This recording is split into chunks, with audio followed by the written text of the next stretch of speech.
আবারও আপনাদের সামনে একটি মজার অঙ্ক নিয়ে এলাম। আর চ্যানেলটিতে নতুন হয়ে থাকলে লাইক এবং সাবস্ক্রাইব করে পাশে থাকবেন।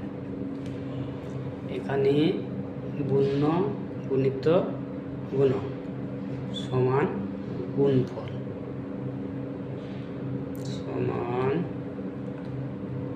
গুণফল।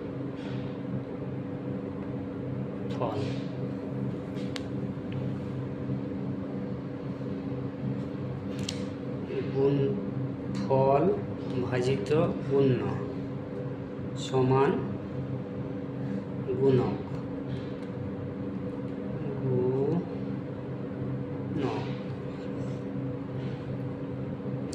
গুণফল ভাজিত গুণক সমান গুণ্য।